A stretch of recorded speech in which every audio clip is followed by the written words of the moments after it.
Welcome to Lush Life Season 3. I'm your drinking companion, Susan Schwartz, and I bring you the how-to guide for living life one cocktail at a time. Thanks to my mother's love of martinis, the first words I spoke were shaken, not stirred, and I've been obsessed with cocktails ever since. Together, we'll meet bartenders, brand ambassadors, distillers, and others from all over the world. Learn how to master the margarita with tips and tricks of the trade. And discover what to drink and where to drink it in every city you visit. And so much more. Hear that sound? It's time to join me at the bar. And let the fun begin. So today, we're beginning Lush Life Season 3 with a guest who somehow manages to be a surgeon and a nurse all at the same time. To be a great surgeon, you need absolute precision and knowledge of your craft. And to be a great nurse, you need compassion, warmth, and patience. Me and Johansson combined those attributes in a mixing glass, and out came Bar Swift. I mean, determining who wants or needs to be hugged and a martini at the same time is an art, and Mia has mastered it. I've wanted Mia on my show since the day we met in Edinburgh at Tales on Tour, which is the 3-day cocktail conference that Tales of the Cocktail takes on the road every year. But before that fateful day, she was this mythical figure I couldn't help read and hear about. Winner of Imbibe's Personality of the Year award, trained at Hix and Milk and Honey, and of course, co-owner of Bar Swift in Soho, which, by the way, is one of the 50 best bars in the world, according to Drinks International magazine, and anyone who's ever had their sgroppino. It was a pleasure to discover how she got where she did today, and it all began in a small town in northern Sweden, Umeå. But before we begin, if you want to know what Mia's favorite bars are in Stockholm, you'll have to wait till the not-so-bitter end. Where you grew up? Sure. As my name kind of foretells, I am Swedish. I have my real name actually is Maria. So I'm Maria Alice Natalie Johansson. But my mom has called me Mia since before I was born, so I have always been Mia. Maria and Mia and Johansson are the three most common name in Sweden, I think, at the moment. It might be Anna, which is my sister's name. So I'm from the north of Sweden. But you're anything but common, so. I look the stereotypical part of Sweden. I'm tall, I'm blonde, I'm blue-eyed, but I don't think I have the most crazy Swedish personality, because Swedish people are quite cool, they're quite relaxed, and I'm on the opposite of the spectrum. I'll probably hug you a bit. We kind of, Scandis have kind of got an image of liking personal space. I fight against that. I love being other people's personal space. I love hugs. I love being able to feel the warmth of another person, and when you have a conversation and stuff like that. Were you always like that? I think I was told that when I was 1 or 2, I didn't like men. I hated anything that had to do with men, no male voices or anything. But after that, I think I've always been a big personality that kind of takes a lot of space in the room. Yeah. So, what part of Sweden are you from? Oh yeah, I'm from a place called Umeå. It's up in the north. It's like 2/3 of the country up. So it has a really cool little bar called Open Closed, which has done really, really well on at least on the Swedish lists. I think it's won quite a few awards. It's got a really cool bartender. I've never met him, but he's got his name is Emil Åring, and he's a really cool Swedish bartender, but I've yet to meet him. So, but that didn't exist when you were young? No, I left Sweden 10.5 years ago. I'll be 9 years in London in January. All right. So it's been quite a while. All right, tell me a little bit about your journey to London then. So my sister moved to London when she was 18. So she's 4 years older than me. So I saw her kind of venture off. And my best friend's dad was from Plymouth. So I grew up in an English-speaking best friend's house. So he always had the British accent, and I got taught to speak English when I was like 4 or 5 or 6 when I was with her. So I've always had this like interest of like, oh, what's this? And then I think I fell in love with the movie, The Holiday. Oh. When she goes there and everything's like Kate Winslet. Yes. Yeah. And I was like, ooh, I kind of want to go to London. I want to be able to. I thought I was going to live on the outskirts. I was going to take the train in every day. Everything was going to be really cute and picturesque. But no, not so much. But I live mid-central. I take the tube in every day. But it's still the same. London is romantic. London is romantic if you see it through the... Now, your friends growing up, did they also want to move to London, or everyone pretty much stays in your town? A lot of Scandinavians, we venture off when we just finished school. So I packed up my stuff with my friends and we moved to Norway. So I lived in Oslo for the first couple of years. I think I nearly did a year and a half. That's where I met my two best friends, who are across the world now, but we all kind of have... Were they Norwegian? No, they're Swedish, from different. So Swedish people have a quiet opportunity. We get to move over to Oslo, and Oslo has a lower tax rate for people that come in from Scandinavia. I think Scandinavia might be more countries, and you work your butt off and you can make a lot of money. Mostly you either work in like an H&M or IKEA warehouse, but also quite a lot of us go into the bar trade. So I had been working in restaurants and like sandwich shops since I was a kid. I ran a sandwich shop when I was like 16 or 17. So how old are you now? I'm not now. How old are you when you went to Norway? When I went to Norway, I was turning 19. I was just turning 19. So already you had 4 years of hospitality experience. Yeah. All right. It's one of those things where you get a couple months doing work experience when you're 15. And I did mine in a bakery, and then the next door to the bakery was a sandwich shop, and they gave me a job. So I managed to work. I trained for... I was a bit of a mental person. I was a kid. I did 2 degrees in school, and I had 2 extra jobs, and I trained football 6-7 times a week, and I had 2 younger teams I took care of, so 8-year-olds girls and 10-year-old boys, and I trained them. So I was a bit of a nutcase, but yeah, the hospitality trade was always what I like. Is even if you're making like a latte or anything, I had returning guests that came whenever they were in the city and stuff like that. Which is you kind of take it for granted nowadays, but it's something that is the best part of the hospitality industry. If people just like remembering your smile, remembering the service, and just having something that you can connect with people. So it was always going to be either hospitality or it's going to be working in a hospital, like nursing. I wanted to be a midwife or a nurse when I was a kid as well. Was that your degree? Sorry. Yes. Let me try that again. So the degrees that you had I did preschool, so I could go into becoming a nurse. That was what I studied to be. So it was either going to be a social worker or a midwife. So I did everything that I needed so I could go into university and study that straight away.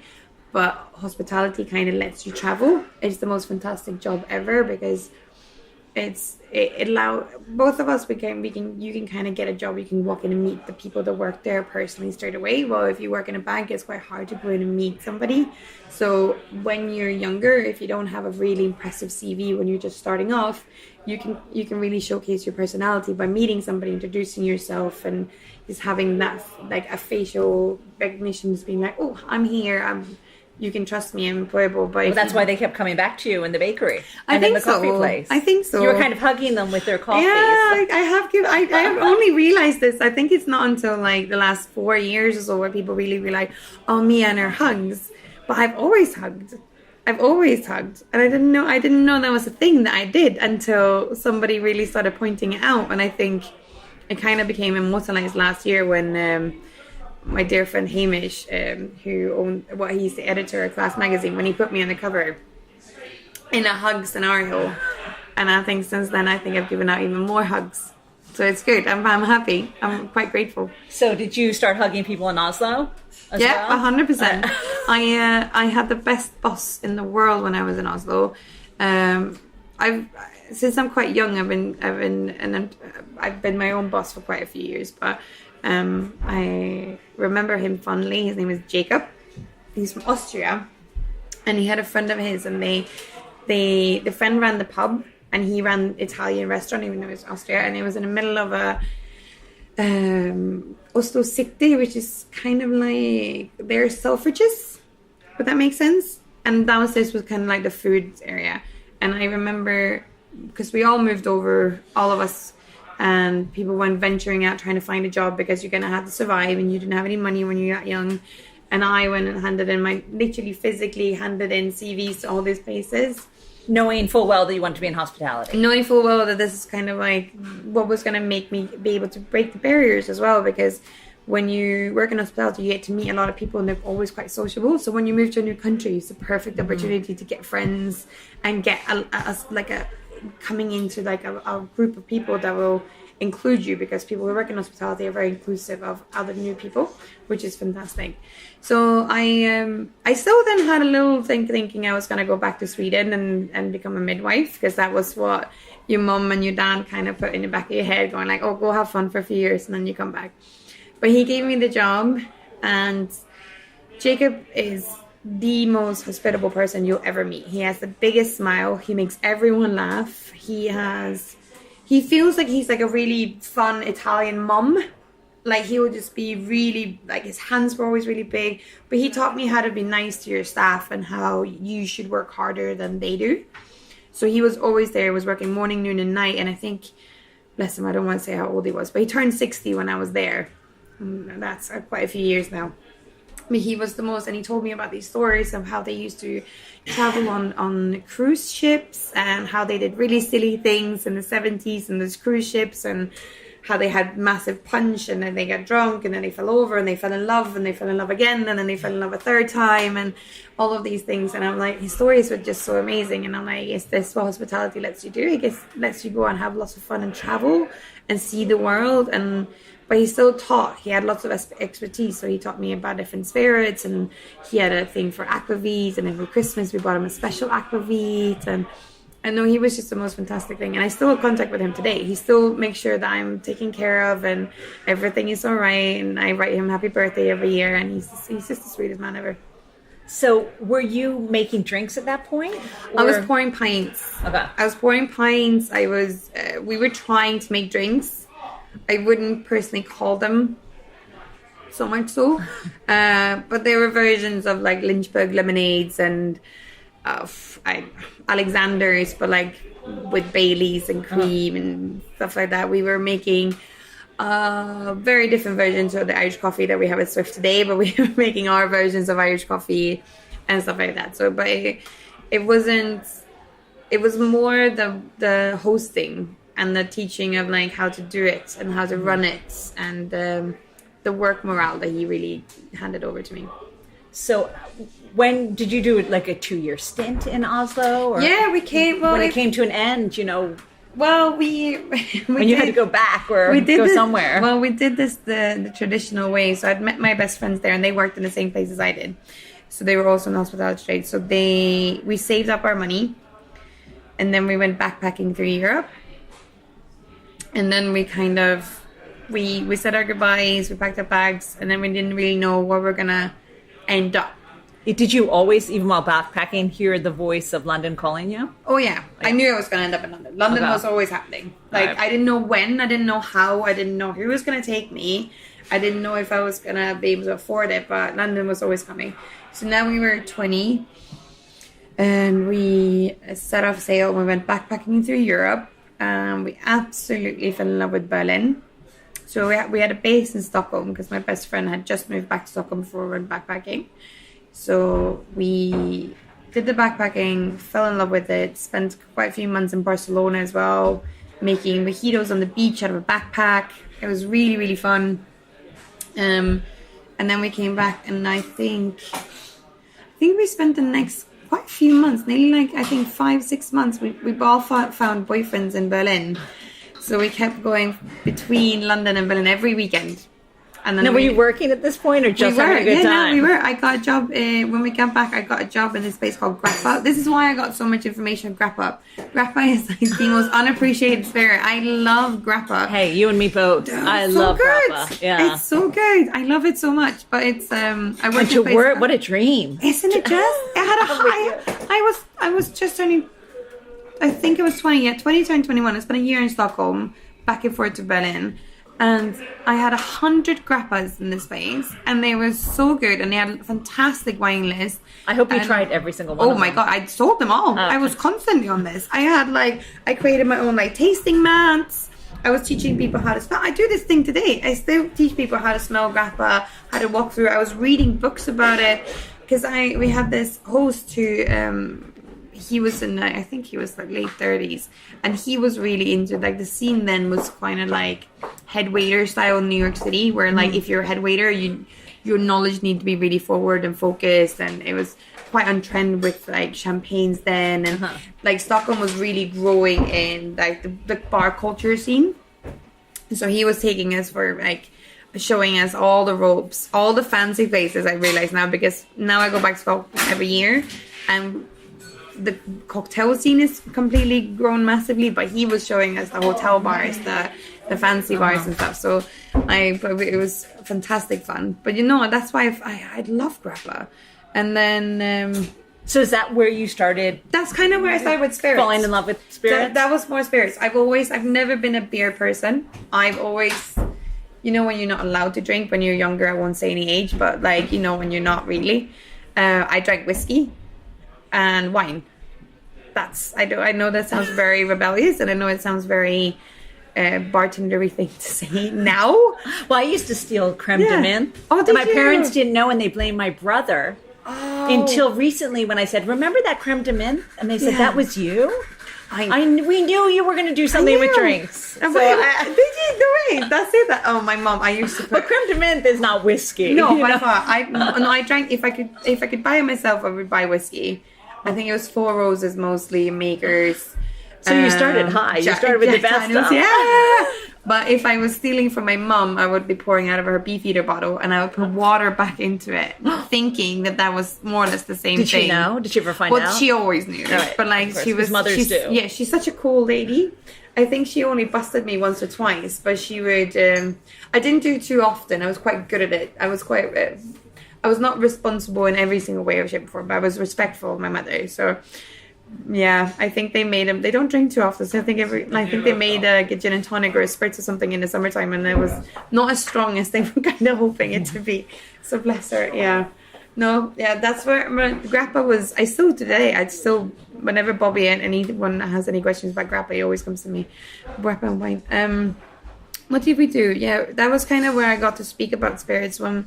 My other best friend had now packed her bags and moved to London, and she started studying here. And I'm like, okay, cool. I'm coming. I'm coming. You're there. Somebody else understands how it works. So I packed my bags. I had my last bit of money in the bank. And this is before social media properly. Like, Facebook was there, but your phone didn't have Google Maps. You started using A to Z.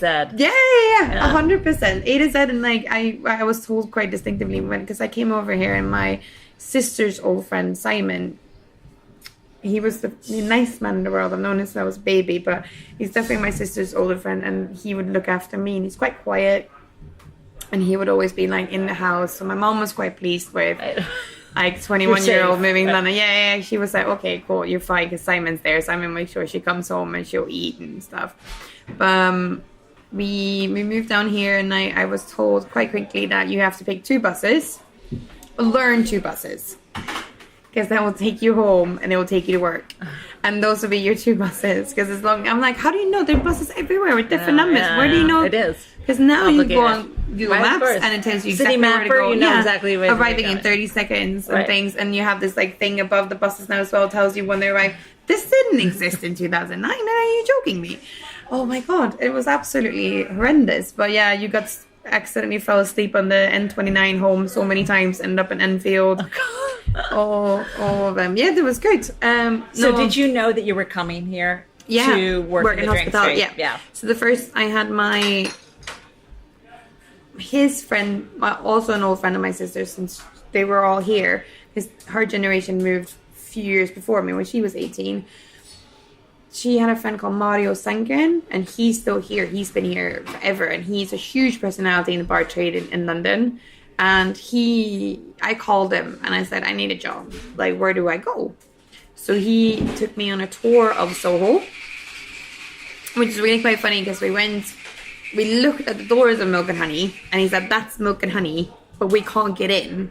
Because it's a private club. And then we went to Barrio across the street from there, and we had a drink in Barrio. And then we went to Floridita, and then we went to Hix, and then we went to El Camion.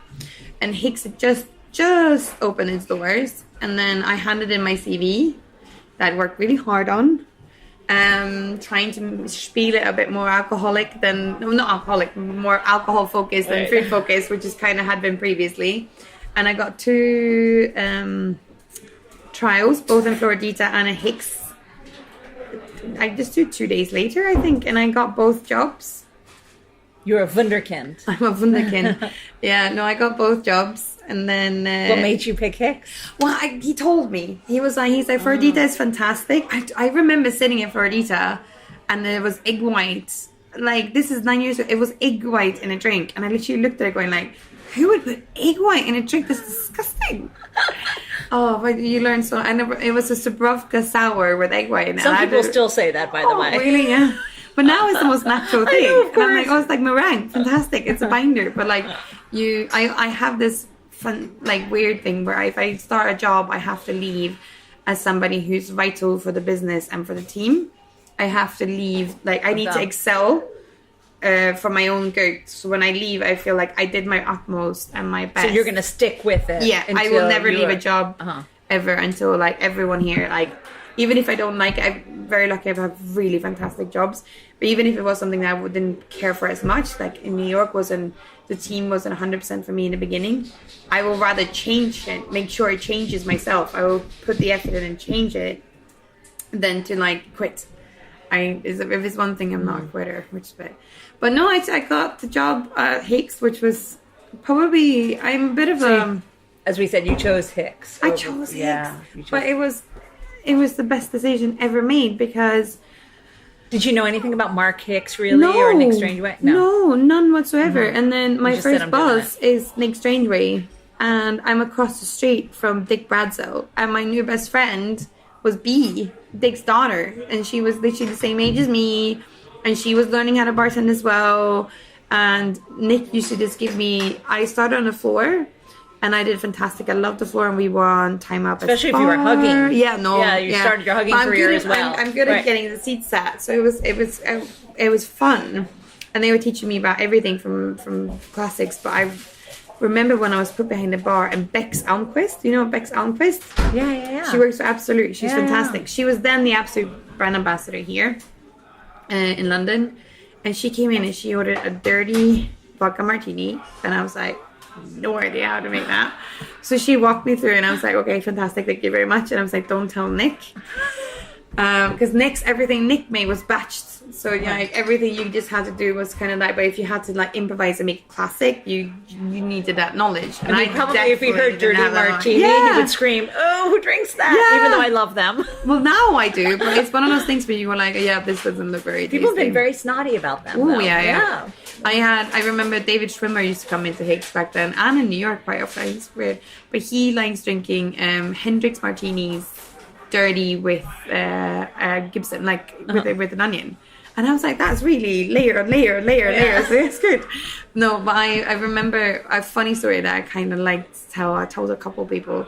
I remember in the morning, it was Hix in the daytime is never busy. You kind of get maybe 8 guests in total, and they normally gin and tonic or something. But somebody ordered a Negroni, and this is before the Negroni revolution. And I'm like, I have no idea how to make that. There was no recipe. You couldn't Google on your phone. I'm really sorry, but this is before you were able to literally just look things up. And it's downstairs anyway, so probably it wouldn't have worked anyway because there was no signal. So I ran out the back staircase, up the back staircase, across the street, knowing that Dick was across the street. He always was there in the daytime because he always did all the prep work. And I was like, Dick, how do you make it? What's it called? A Negroni? How do you make a Negroni? I don't know what this is. He's like, find a bottle that looks like this. Pointing the Campari bottle. Find a bottle that looks like this. Martini Rosso. Find a bottle of gin. You got this. Pour it all in a glass. Ice it. Orange wedge. Send it out. And cross yourself. Well, he's like, if they ask for the recipe, if they ask for the method, anything, to say it's a Nick Strangeway special. Right. And like, he makes a special way. And the people just ate it up, and it went fantastic. You know how lucky you are, because there are very few people who were able to run across the street and ask the master of the master. I did not know who he was. I knew he was my new best friend's dad, who works in a bar across the street. Nick Strangeway was my boss, but he was just my boss, and he was a lovely man, and he taught me lots, and he gave me lots of recipes, and he was very trusting. Because I'm like, I don't know how to shake a cook, I don't know how to do anything. He's like, you're doing it. You're just doing it. You're gonna be fine. You're doing it, which is kind of what I probably needed. And but this is like not even the worst part. The worst part, I'm the most spoiled person ever because my head bartender who became bar manager at Hix, Francesco, was my male best friend, and we were like a duo, and he was an older, he was 32 then. Fantastic Italian man that had lots of experience in London, and he took me everywhere. So I remember Rusty's first shift at Connaught. I remember when Simone had his first shift at Artesian. I remember when the Savoy reopened. Like, it was the most spoiled thing a person should that. I just came straight in and somebody just served me a silver platter of London's industry. Knowing you, the little that I do, I don't think it's that you're spoiled. No, I think that you attract such nice people because of your personality. Oh, you're very kind. So people want to show you these things. Also, the business, I think this business is very inclusive. Yes. And they want you to succeed. Yeah. I truly believe that. I 100%. 100%. And this is where everyone kind of needs to hold somebody's hand at one point in life. Because not every day is going to go straight up. There's going to be ups and downs. And then that's where the industry is so fantastic, because we're very good at lifting each other up. So you left there being vital to the company, obviously, because that's your goal. I started drinking so much in Milk and Honey and was absolutely in love with Milk and Honey, and that's where I met Bobby. And then I used to by be the way, there. for everyone, that's your husband. As my husband is sitting behind me on the computer. No, not just him. I remember walking into Milk and Honey thinking this is like the most mind-blowing, fantastic venue. Everyone's so dedicated. Everyone is so hardworking. And there was so much knowledge. Because everyone That's there would a lot coming from, a Nick Strangeway bar. Yeah, but Nick Strangeway, where everything was fantastic, but we learned about the drink specs that was on the menu. We didn't learn what the classic was in 1920. Okay. Milk and Honey was another level, and it was the number one level in London at that time. Like Savoy was with a mean classic. old test. The best test. I love tests. Give me all the tests. That's what I've heard, the rumor. If you want to work there, you have to take a test, right? Oh, more than that. You have to... Well, I came it's in... like being at school. They hired me off the cuff of the fact that I used to show people around the venue. I used to sit there, and then when they were because it's so beautiful, people want to go for a tour and see the whole space. It's 5 floors. And I'd be like, I'll take them. I'll just take them. So I think Adam White-Jones, who was my boss there, he just went like, well, come in here, and he gave me 3 months of training. He's like, within 3 months you're going to be in the bar, but first you're going to do 3 months on the floor, and you're going to do all the tests, all the serving, all the pouring. Like, we do the pouring test and the spec test and everything here at Swift as well, knowledge test, but this is before there were brand trainings. This is kind of what Rushmore was so good at, because Jonathan Downey, the owner, he used to work with Sasha Petrosky, who owned Milk and Honey New York. Bless him, he's passed away, but they were both the kickstarters of education and taking the honor in the fact that you're a person on the floor, on the bar, or anything you are, but you're taking honor, you're learning, you're excelling at your job. You're not just learning how to use the EPOS system or a till or anything back of house or P&L sheets. You're learning about your trade and where it came from and why it works and exists. And we used to have 2-hour sessions, the first Tuesdays. They're called First Tuesdays. I don't know if they still do them now, but they did them. And we sit for 2 hours, and we have somebody fantastic in. So we've had somebody like Ian Hart, who does all the Sacred Spirit. Then it was just Sacred Gin and Sacred Vodka, but now he's got, I don't know how many, fantastic. But he would teach us about distillation. We would have one of my close friends today, Dave Broom, did my first ever one on whiskey. And I remember leaving, and I cried, thinking I know nothing. Absolutely nothing. So I went home and I read books. I kept reading books. I didn't stop. And then after you do 2 hours, the next month you start off with doing an hour tests every month, which is fantastic. Just the fact that you have a boss that pays for this. This was something that didn't exist then. And it was the best ever. And we all challenged each other. And since I was mostly always the only girl, I wanted to be better than all the boys. I made sure I was better than all the boys. We had pouring tests. You had to make sure you're on 95% accurate from free pour. Even though we used jiggers, we had to, because we were working in the pitch black. Well, Milk and Honey is only candlelit, so you can't really see all the time. You need to be able to feel it in your body, and Oh, it wasn't as bad as like the stories I've heard when they were younger, but like there was a few slapping of the hands, and if you touched the glass wrong, if you did anything, you were off the bar really fast. Everything was very militant, but it was also it was the first bar I probably fell in love with. Yeah, I was in love with that bar more than anything else. I was in love with the team, the concept, the whole thing, because that's what bars do. Now it's a bit more where, like, especially what you talked about Tim earlier and Healthy Hospital, and it's a bit more like work-life balance. But 9 years ago, when everything kind of kicked off, all you did was live, breathe, and eat your bar, and the concept and the drinks menu and everything. It was all about it. And how long were you there? Just under 2 years. Mm-hmm. So Bobby got the opportunity to go to New York with the Rabbit Boys. And I had met a lovely man. But this is the whole point. We met fantastic people in Milk and Honey. So I'd met Dale DeGraff, I'd met all these people, and they were super happy for us to come over. But nobody had ever had their visas properly yet. It's only Jack and Sean that had their visas. I know a few other UK bartenders have been over, but I know a few of them that were very legal as well. So I won't mention any names. But the first ever we don't want to get anyone in trouble. Exactly. We don't want anyone in trouble. But they were the first visas that we knew about. They were Jack and Sean's, and there weren't many else. There weren't many friends that lived there. And now it's fantastic because you can kind of email whoever you want. I get emails from Singapore. I get emails from Taiwan. I get emails from New Zealand or from Iceland, and going like, "Hi, me, I've been to Swift." That didn't happen back then. You didn't have no. But I had a really lovely man who helped me a lot. His name is Jim Meehan. I know that's what I'm saying. I'm a spoiled person. I've been the man who wrote the book. The man who wrote the book, and the best man in the world, because I've always been quite blunt and forward, and he was the one who'd be like, "Mia, take a step back, relax, don't talk so fast, don't do this." And I moved to New York thinking everything was gonna be the best ever, and if it wasn't on par with Milk and Honey, then it was shit. Because Milk and Honey really did that. Sorry. I'm gonna have to beep that out. Yeah, sorry. It was not as good. But this is what the mentality did. We were so passionate about it. Oh, wait, through.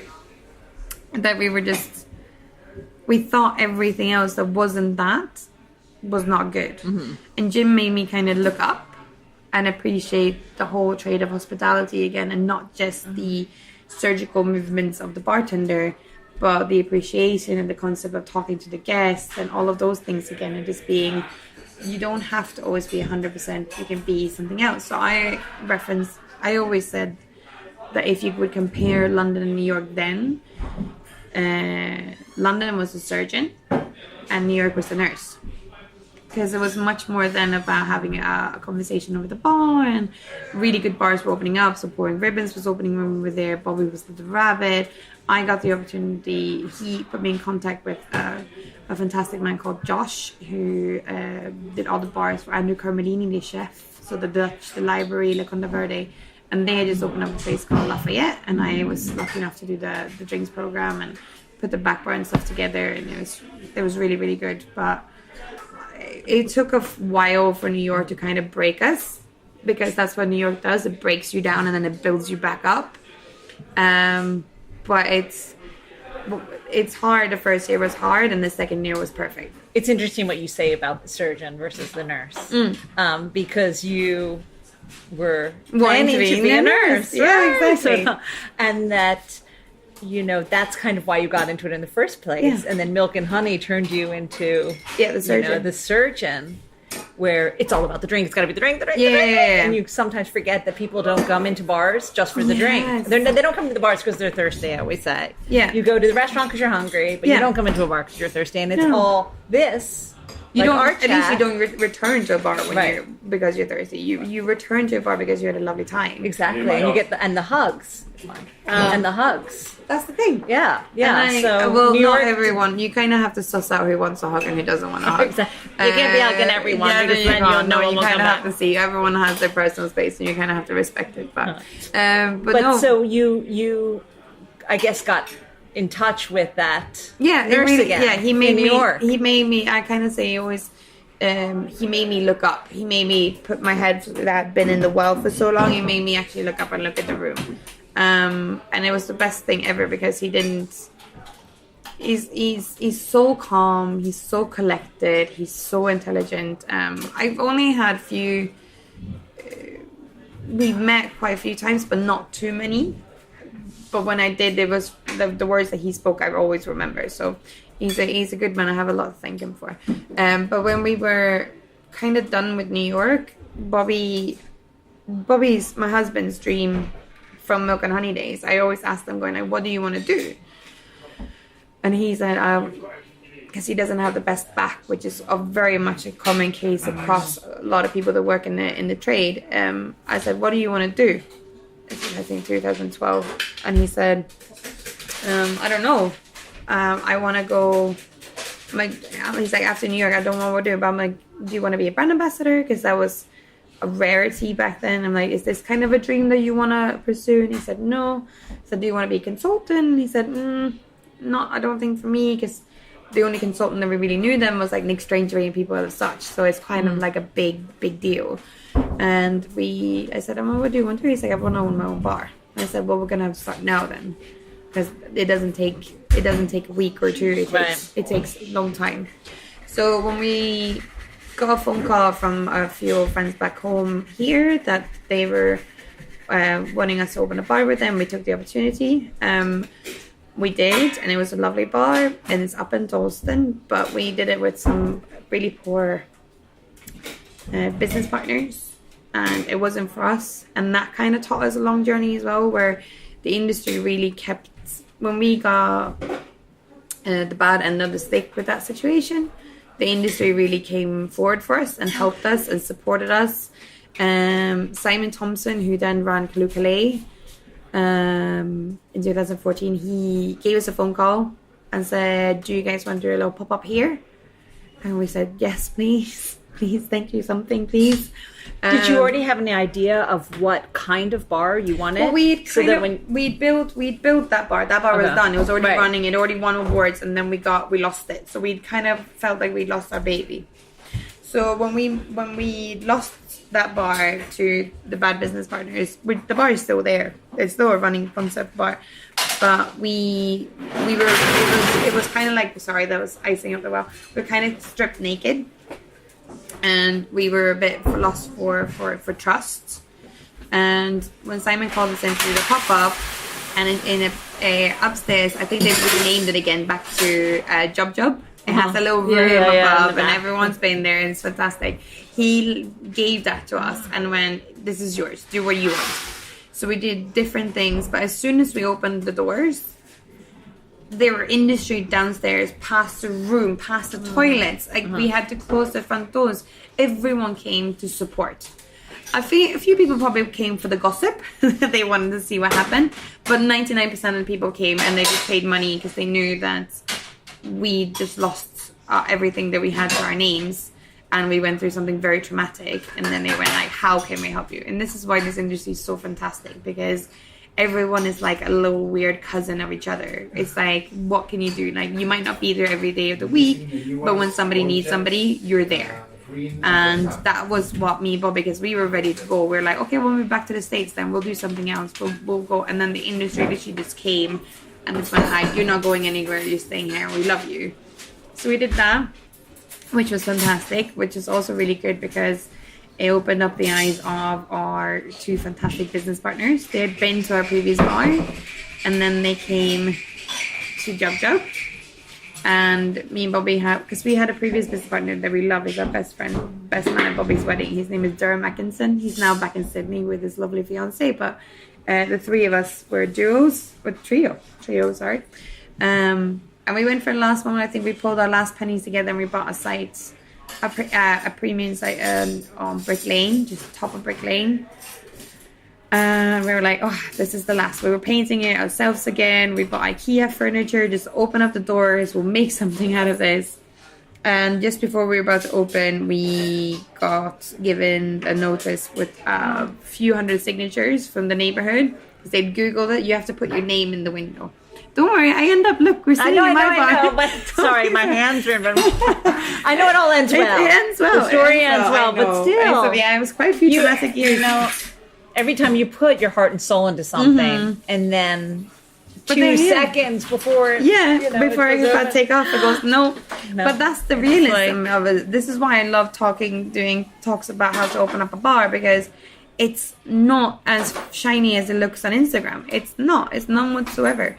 And it's your heart is in it, and it's like I'm the luckiest person in the world now because my team looks after the bar like it's their own, which is only something you can dream of. But no, they'd seen our names in the window and they had Googled them, and they saw, of course, names like Bobby and Dead Rabbit and Milk and Honey, etc., etc. And they went like, no, we don't want a late night bar. Brick Lane's got too many of them. So we closed that crazy. one. Brick Lane is like one of the busiest streets in London. It's literally 30 meters across the street from it. So it's like, they're like, no, we've been here for 20 years. We don't want anyone. I'm like, okay, well, fine, whatever. We had to walk around, and then we thought we were going to leave London, and then we were getting married that summer. And then... another stress. Yeah, well, that was at least a good fun. stress. At least fun one, yeah. Edmund and Rosie from Bar Nighter and Oreo called us, and Oreo just opened up then as well. Just like the final episode of The Sopranos, we're cutting you off just like that. But unlike The Sopranos, there will be more. We chatted so much that Swift was about to open, and I decided to cut the episode in two. Though, before I left Swift, she did make me our cocktail of the week. Our cocktail of the week is the Piccolina. Just like surgeons and nurses work together in the operating room, here port and sherry are working together to make a great cocktail. Let me tell you the ingredients before we go any further. It's 60 mLs of dry white port, 30 mLs of Amontillado sherry, 15 mLs of fig liqueur, 3 dashes of Angostura bitters, and a green olive to garnish. Now, I had a bottle of Graham's dry white port on my shelf from a trip to Porto ages ago, plus some, gasp, Waitrose Amontillado sherry I had for cooking. Fig liqueur I didn't have, but it wasn't a hardship to get a bottle of Brioé Creme de Fig liqueurs. I love their products, even though I can't pronounce the name right. And Angostura bitters must be in every home bar, so if you don't have it, go get some. Also, I live with a Cypriot, so we have olives in our fridge at all times. It's easy as pie. You can stir it all together over ice in any mixing glass and then strain into a martini glass, or really any glass. Pop a green olive in, and it's a fabulous aperitif. So easy to make and so easy to drink. And actually, any drink served in a martini glass makes me happy anyway. But as you know, you'll find this recipe and all the cocktails of the week on lushlifemanual.com, where you'll also find all the ingredients in our shop. If you click on Porto, you'll also be taken to my sister site, bestbitsworldwide.com, where you'll find the best bits of that city.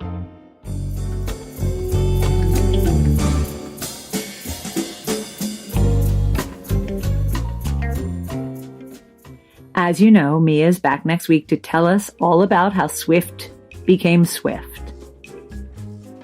Before we go, as promised, if you're heading to Stockholm, Mia's favorite bars at the moment are Showjet, which is spelled Tjoget, and Bar Homage. But she can't wait to visit Svart Club at Faviken, up north in Aura. We'll be back with another cocktail of the week as well. Until next time, bottoms up. Thanks for listening to the Lush Life podcast. For more information and links to everything you've heard, plus a whole lot more, please visit lushlifemanual.com. Always remember the wise words of Oscar Wilde. All things in moderation, including moderation. And always drink responsibly. Okay, I said that last part. Theme music is by Steven Shapiro and used with permission. Lush Life is produced by Evo Terra. And I'm your drinking partner, Susan Schwartz. I'll see you at the bar.